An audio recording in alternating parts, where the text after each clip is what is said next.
Hey guys, so I just want to do a very quick speed comparison here between the LG G6 on the left and the Samsung Galaxy S7 Edge. Yes, I know this isn't the S8, well that is coming soon, but for now I just wanted to see if Samsung's last year flagship can hold up against LG's flagship for 2017, and we're going to see if that is the case.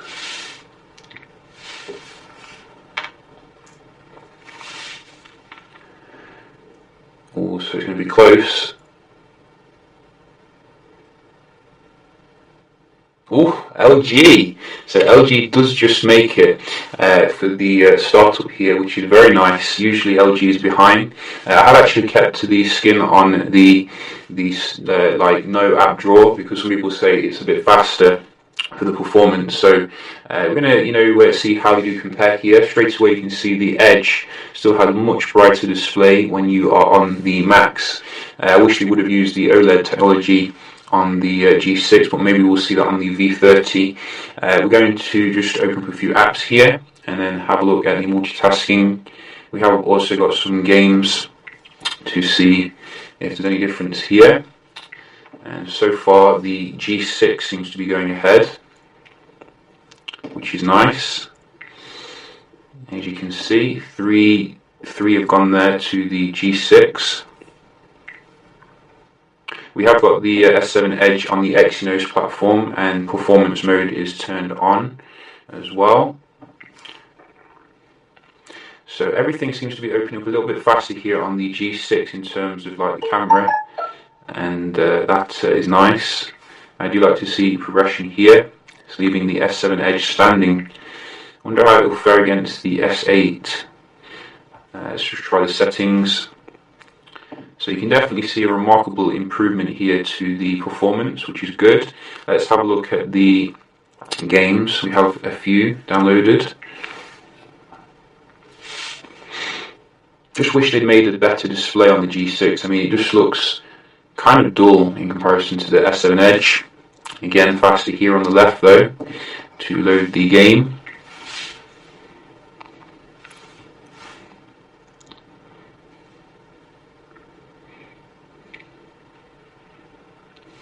And again, so the LG, is killing it here. Wow, I didn't expect this. I was thinking, the S7 Edge would be very strong still. Oh, so the S7 did come one back here, but it's still only about 7-1.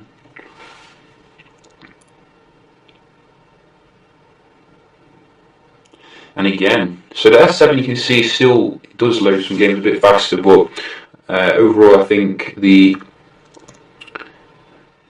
LG has dethroned the Samsung, at least until the S8 arrives, in terms of the performance here. Although this one's very slow, which is a bit weird.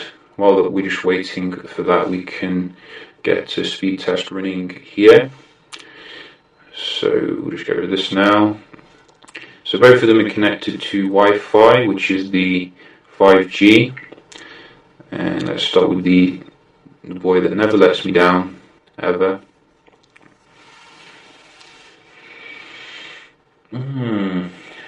So you can see, very good score tonight, not the best on the Samsung.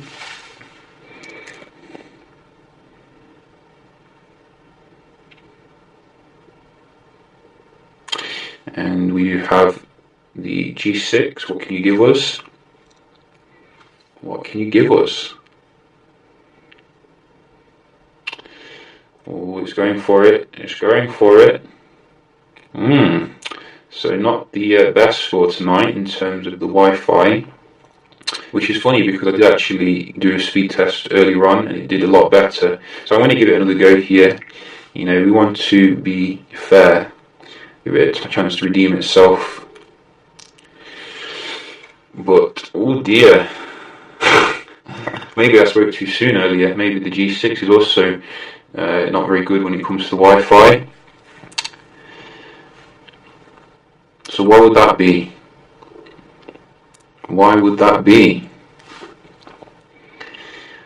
Let's see the Edge again. Maybe it was just a one-off. No, you can see, back up again. So clearly the Edge is the winner here when it comes to your Wi-Fi, which should be very satisfying to those of you who have an S7. And we can just move on now to a quick browsing test. Just load a page here. So let's try GSM Arena. And go. Oh, Edge straight in there, as you can see, which is very nice.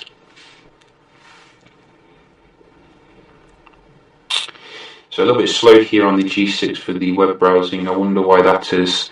I think this one has its own browser still, the S7 Edge, which is nice, and you can see definitely, you know, how good that is when it comes to optimization. Tesco, where you get your best clothes. And again, straight in here on the S7 Edge. So I'm definitely giving that to the Edge. So let's just round off with the multitasking here. Has LG cracked it this year when it comes to memory management? So far looks quite good.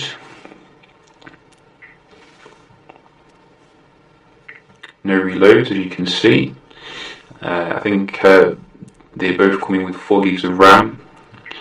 And it's practically identical here. Maybe the Samsung does come up with it a little bit faster, but the basic apps are pretty much identical. A little bit of lag there on TouchWiz, the TouchWiz Judder that we do know and love. And we just get the games again. So faster to recover here on the Samsung again. Wow. I gotta say, you know, the S7 Edge is probably one of the best phones ever made in terms of the durability of the phone.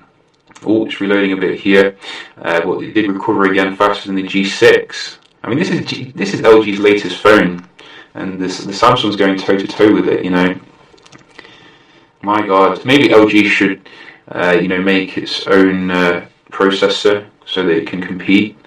Because right now it seems that the S7 Edge is actually dominating, both from the reloading when it comes to games, so it could definitely improve the memory management here. But the it kept this one in memory, so a bit random there, which is good. We'll give it a point. And one more. What do we have? I think we've opened all the games actually. So it's just basically opening the dialer here.